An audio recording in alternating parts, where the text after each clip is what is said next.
नमस्कार मित्रांनो, जय Bhavani fire service कंपनीमध्ये तुमच्या सगळ्यांचं स्वागत आहे। आज आपलं काम आहे फायर लाईन वेल्डिंगचं। हे तुमच्या समोर दिसते बटरफ्लाय वॉल आहे, तो आपल्याला चेंज करायचा आहे। पण तो बटरफ्लाय वॉल काढण्यासाठी लाईन आपल्याला कटिंग करावी लागणार आहे। लगेच आपल्या टीमने ॲक्शन मोडमध्ये येऊन लाईन कटिंगचं काम चालू केलं। एकाला जमत नव्हतं, दुसरा म्हटला मी पण करणार, त्यानं पण त्यातनं प्रयत्न करून घेतला।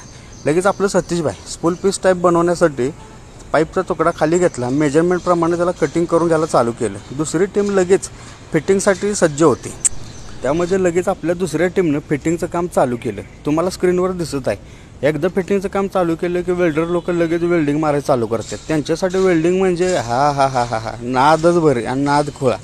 आपलं वेल्डिंगचं काम चालू झालं। वेल्डिंगचं काम चालू झाल्यानंतर बघा, हे तुम्हाला दिसत आहे आपल्या वेल्डर लोकांनी व्यवस्थितरित्या स्पूल पीस बनवलेला आहे। वेल्डिंग पण एकदम ओके पद्धतीने झाले आहे। लगेच दुसऱ्या टीमने आपलं बटरफ्लाय वॉल लावून फिटिंगचं पण काम कंप्लीट केलं। आता ह्या स्पूल पीसमध्ये तुम्हाला बघा मेंटेनन्स करणं अतिशय सोपं जातं। हा जो बटरफ्लाय वॉल हा काढण्यासाठी तुम्हाला वरचे आणि खालचे नटबोल्ट ओपन केल्यानंतर हा मधला जो स्पूल पीस आहे साईडला घेता येतो आणि तुम्हाला हा बटरफ्लाय वॉल नवीन टाकता येतो किंवा चेंज करता येतो। अशा पद्धतीने